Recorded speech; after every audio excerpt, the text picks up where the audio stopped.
All right, let's talk about something many Americans have done more times than they've flossed or read the terms and conditions.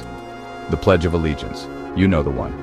Hand over your heart, facing a flag, mumbling words you learned when you were barely tall enough to reach the water fountain. It's a morning ritual in countless schools across the nation. A staple of American childhood right up there, with mystery meat in the cafeteria and the existential dread of dodgeball.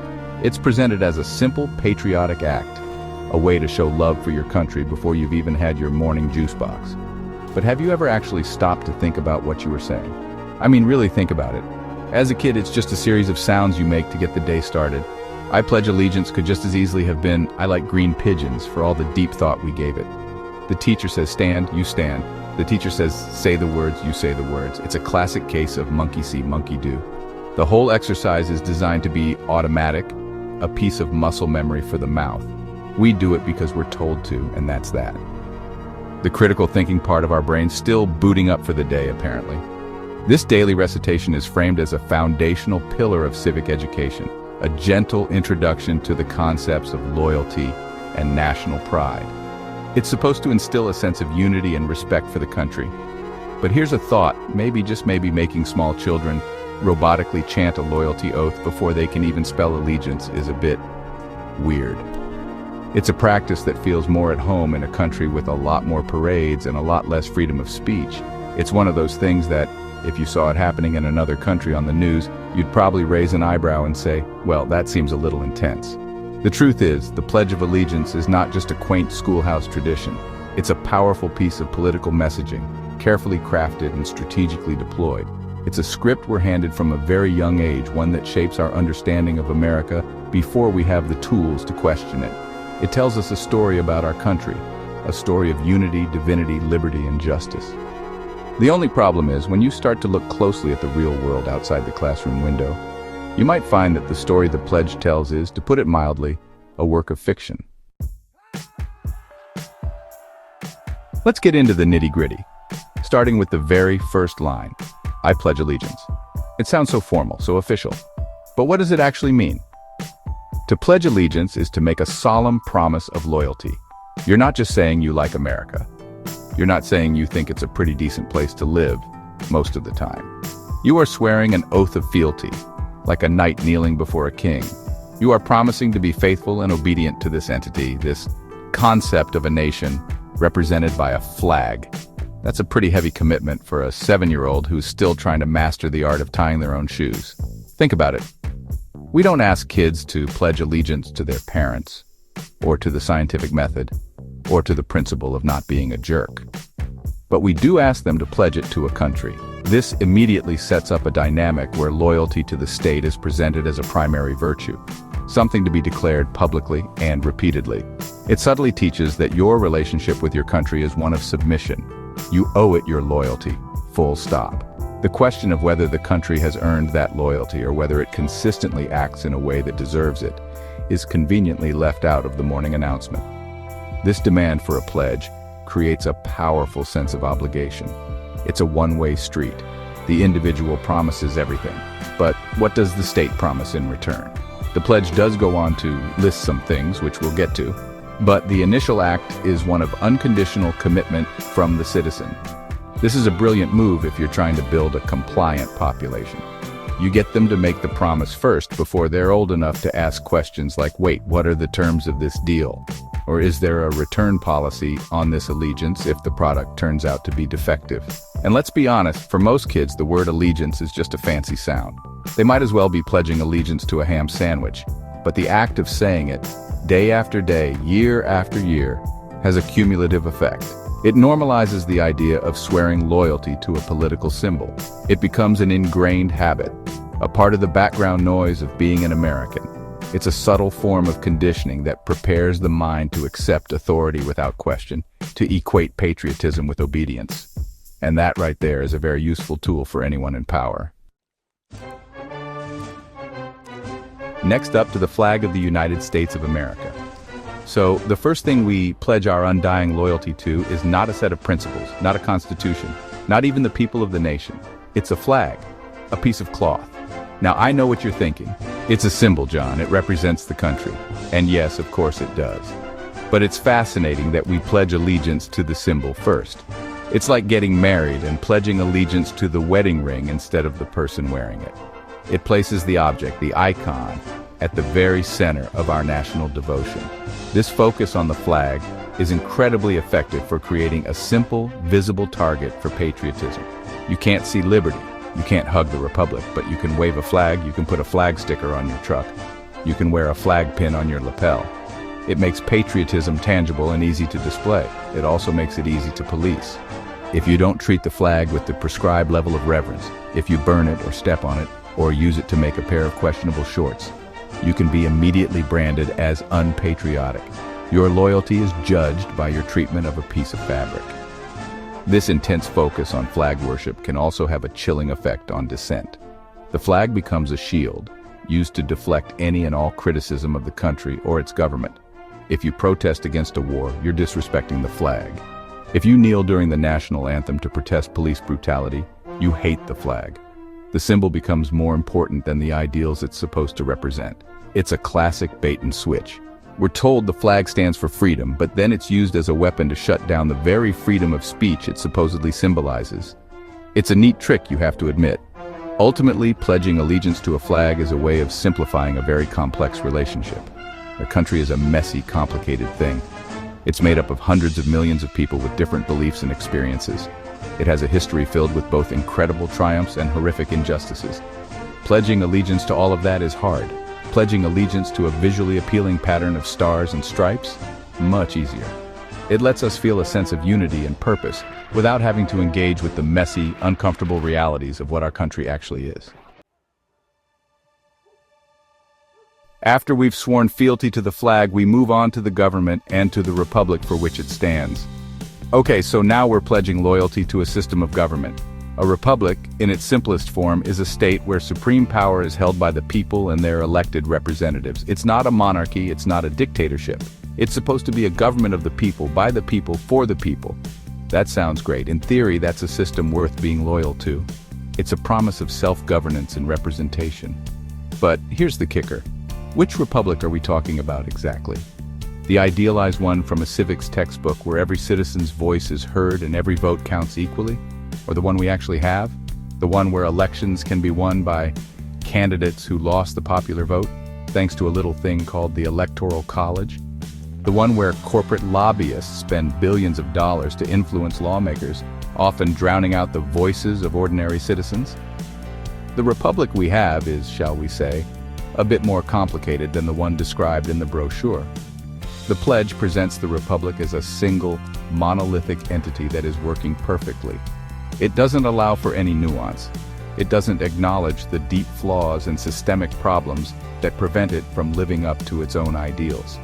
By pledging allegiance to it, we are implicitly endorsing the system as it is, warts and all. We are saying, yes, this is fine. This system of government, with its gerrymandering, its voter suppression, and its overwhelming influence of money, has my unwavering loyalty.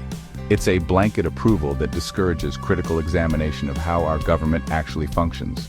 This is incredibly beneficial for those who hold power within that republic. If the population is taught from a young age to pledge loyalty to the system itself, they are less likely to challenge it. They are more likely to believe that any problems are the fault of a few bad apples, rather than a flaw in the barrel's design.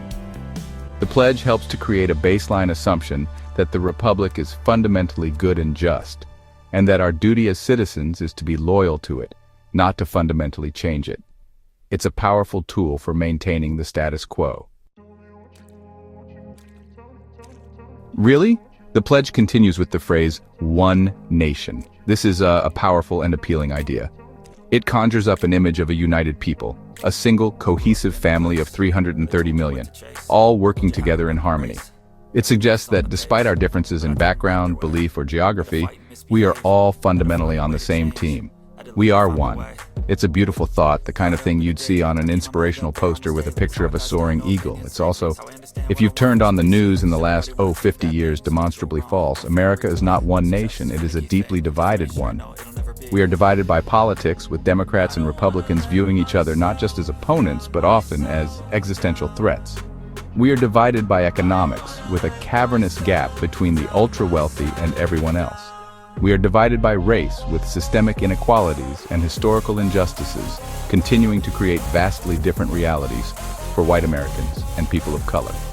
We are divided by geography, culture, and access to opportunity. To stand up every morning and declare that we are one nation feels less like a statement of fact and more like an act of collective delusion. By repeating this phrase, we are papering over these deep and painful divisions. We are pretending they don't exist. This serves the powerful quite well. If everyone believes we are all part of one nation, it becomes easier to dismiss calls for social and economic justice. Why do we need affirmative action if we're all one nation? Why do we need to talk about wealth redistribution if we're all in this together? The myth of unity is used to silence the voices of those who are pointing out the very real disunity and inequality that defines their lives. It's a form of gaslighting on a national scale. People living in poverty, people facing discrimination, people whose communities have been left behind are told every day that they are part of one nation. Their lived experience screams otherwise, but the official story, the one chanted in schools and at public events, insists on unity. This can make people doubt their own reality. It teaches them that the nation's official narrative is more important than their personal truth. It's a way of managing dissent by simply pretending the reasons for it don't exist. And now we get to the most controversial two words in the whole pledge under God. First, a fun fact. These words were not in the original pledge. For over 60 years, Americans pledged allegiance to a godless republic. Can you imagine? It sounds like a socialist paradise or, a Fox News nightmare, depending on who you ask. The phrase "under God" was officially squeezed in there in 1954, right at the height of the Cold War. The goal was to draw a sharp contrast between the God-fearing United States and the godless communists of the Soviet Union. It was a political move, plain and simple. So right off the bat, we have a problem. By inserting "under God" into a pledge of national loyalty, the government is officially endorsing a belief in God. This flies directly in the face of the First Amendment, which guarantees freedom of religion and the separation of church and state. It sends a clear message that to be a true patriotic American, you should believe in God. What about atheists, agnostics, Buddhists? What about people who just think their relationship with the divine is, a private matter and not something to be pledged to a government? They are implicitly excluded from the national we. But it gets deeper than that. The phrase "under God" can also be interpreted in a more cynical way. Historically, the idea of a nation being under God has been used to justify the power of the state. It's a concept known as the divine right of kings, just repackaged for a modern republic. If the nation is sanctioned by God, then its laws and its leaders are also sanctioned by God. To defy the state is to defy God's will. This elevates the authority of the government to a divine level, making it much harder to question or challenge. This framing is incredibly useful for the elite. It allows them to cloak their political and economic agendas in the language of divine purpose. When they argue for policies that benefit themselves, they can claim they are defending the sacred, God-given character of the nation. It transforms a political debate into a holy war, and it puts anyone who disagrees in the position of being not just unpatriotic but ungodly. It's a brilliant rhetorical trick for consolidating power and marginalizing dissent, all packed into two little words that weren't even there to begin with. After establishing our divine mandate, the pledge declares that we are indivisible, with liberty. Indivisible doubles down on the one nation idea we've already discussed. It means we cannot be divided. This is a direct reference to the Civil War, a brutal conflict that literally tore the nation in two. To say we are indivisible is to express a hope, or maybe a command, that such a thing will never happen again. It's a declaration that the Union is permanent and unbreakable. But again, it's a statement that ignores the very real divisions that threaten to pull the country apart every single day. Then we get to liberty. Ah, liberty, freedom, the cornerstone of the American brand. The pledge promises liberty. But what kind of liberty are we talking about? Is it the liberty to do whatever you want? Of course not. Is it the liberty to live free from oppression and want? Well, that depends heavily on who you are. For a wealthy person, America offers a great deal of liberty. The liberty to travel, to start a business, to access the best healthcare and education. For them, the promise of liberty is very real. But what about liberty for a poor person working 2 minimum wage jobs just to pay rent? What is their liberty? Is it the liberty to choose which 12-hour shift they want to work? What about the liberty of a black man who is more likely to be arrested, convicted, and sentenced than a white man for the same crime? The pledge makes a blanket promise of liberty as if it were a universal product handed out equally to all citizens upon entry. The reality is that liberty in America is a tiered subscription service. The premium packages are fantastic, but the basic plan leaves a lot to be desired. And this is how the system perpetuates itself. By constantly repeating that America is a land of liberty, we create a powerful narrative that can be used to dismiss evidence to the contrary. If someone points out a lack of freedom or opportunity, the default response is, "But this is America, the land of the free." The slogan is used to shut down the conversation. It creates a psychological barrier to acknowledging the country's failings. We become so invested in the idea of having liberty that we refuse to see all the ways in which it is denied. And finally, we arrive at the grand finale, the closing line, the promise that is meant to tie it all together, and justice for all. If there is one phrase in the entire pledge that feels like a cruel joke, it is this one: justice for all. Not for some, not for the wealthy, not for the white, for all. This is, without a doubt, the most beautiful and the most broken promise in the entire oath. We are asked to pledge our loyalty to a system on the condition that it delivers justice to every single person. It's a noble aspiration. It's also a spectacular failure. Think about it for a moment. Do we have justice for all in America? Ask the family of Breonna Taylor. Ask the people of Flint, Michigan, who were poisoned by their own water supply with little to no accountability. Ask the person sitting in jail for years on a minor drug offense while a banker who laundered money for a cartel pays a fine and goes home. We operate a two-tiered justice system in this country. There is a system for the rich and powerful, which is characterized by leniency, second chances, and golden parachutes. And there is a system for everyone else, which is often punitive, unforgiving, and crushingly bureaucratic. The phrase justice for all is the lie that makes the rest of the system palatable. It's the spoonful of sugar that helps the medicine of inequality go down. By having children chant this line every morning, we are programming them to believe it's true. We are teaching them that the system is fundamentally fair, even when all the evidence around them suggests it isn't. This is incredibly dangerous. It fosters a naive trust in institutions that often do not deserve it. It encourages people to believe that if someone is in prison, they must be guilty, and if someone is wealthy, they must have earned it. This belief system primarily benefits the elite. If the general population believes that justice is for all, they are less likely to demand radical changes to the legal or economic systems. They will see injustices as isolated incidents, as failures of individuals rather than failures of the system. The promise of justice for all acts as a pressure release valve, preventing widespread anger from boiling over into a genuine challenge to the established order. It's the most important lie the pledge tells, because it's the one that keeps the whole rickety structure from collapsing. So after all that, we're left with a simple question. What are we doing here? Why are we still standing up, hands on hearts, teaching our children to recite a 130-year-old loyalty oath that is, at best, a list of hopeful aspirations and at worst a string of demonstrable falsehoods? The Pledge of Allegiance, in its current form, is not an honest reflection of America. It is a piece of propaganda, designed to instill uncritical patriotism and a deep-seated belief in a version of the country that does not exist. The practice of forcing children to recite it is particularly troubling. It's an exercise in indoctrination, not education. A real education would involve critically examining these phrases. It would mean asking students to compare the promise of justice for all with the reality of the American legal system. It would mean discussing why under God was added and what it implies about the separation of church and state. It would mean treating the pledge not as a sacred text to be memorized, but as a historical document to be analyzed and debated. But that's not what we do.